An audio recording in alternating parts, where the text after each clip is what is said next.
स्वामी जी, हम 4 पीढ़ी से राम जी के उपासक हैं।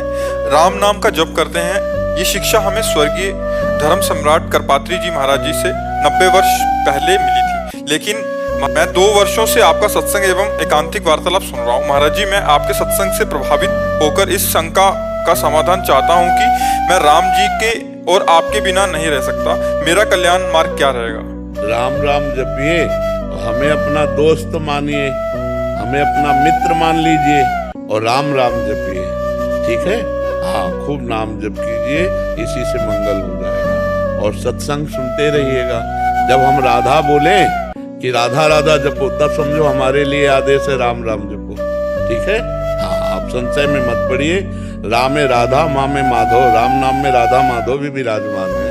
आप राम राम जपिए। आपको जो गुरुदेव ने नाम दिया है या जो आपको प्रिय है, जब हमसे पूछा जाएगा तो हम कहेंगे राधा राधा जपो, और जब आपकी बात आएगी तब कहेंगे जो आपको प्रिय हो या आपको जो गुरुदेव ने दिया हो वही नाम निरंतर जपिएगा। सब नाम एक अनंत भगवान के हैं। महाराज गुरुदेव जी के तो मैंने दर्शन ही नहीं किए, उनके तो मेरे पिताजी थे उनके सामने। जी जी। और मेरे पिताजी ने ये कहा कि महाराज जी, मेरे पास न तो मैं पढ़ा लिखा हूँ, ना मैं ज्ञान जानता, ना मैं भजन करना जानता, अब मेरे कल्याण का क्या मार्ग होगा?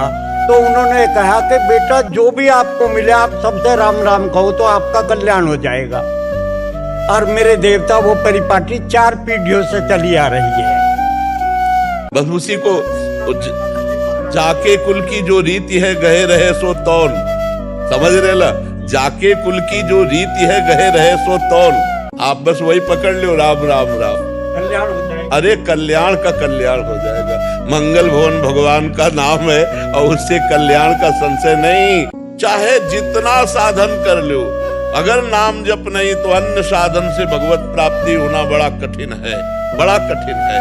छूट खूब निरंतर नाम जप करो और सत्संग सुनते रहो। तो मुझे पता है मेरे राधे श्याम जी ही सिया राम जी, कोई और थोड़ी है। बस पोस्ट करना है, वो उधर पहुंच गया।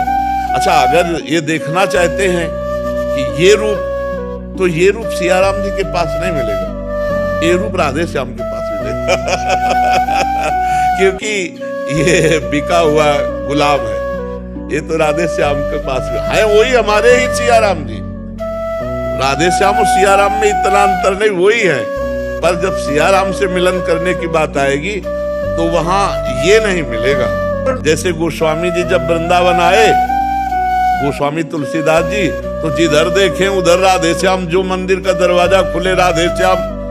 तो ऐसे प्रणाम करके पंचांग, और बोले साष्टांग तो नहीं करेंगे। साष्टांग तो तब करेंगे जब आप मुरली हटाकर सारंग धनुष लेंगे और ये चंद्रिका हटाकर सियाजू प्रियाजू बनेंगी। तो भगवान ने ऐसा ही किया। भगवान के कर कमल से बंसी हटी और धनुष बाण, और जो चंद्रिका है वो हटी और मुकुट, और प्रियाजू हो गए सियाजू और श्यामजू हो गए रामजू। साष्टांग दंडवत किए। तो ये एक प्रियता होती। तुलसी मस्तक तब झुके जब धनुष बाण होए। तो कत मुरली कत चंद्रिका कत गोपियन के साथ, वो अपने जन के कारण श्री श्याम भय रघुनाथ, भगवान उसी समय धारण। तो ये चिदानंद बात है प्रेम की। अब जैसे हृदय से पूछा जाए, इतना भी अंतर न राम जी में है, न श्याम जी में है, न प्रियाजू में, न सियाजू में। पर प्रीति की बात जब आएगी तो फिर जहां प्रीति होती वही मन भागता है ना।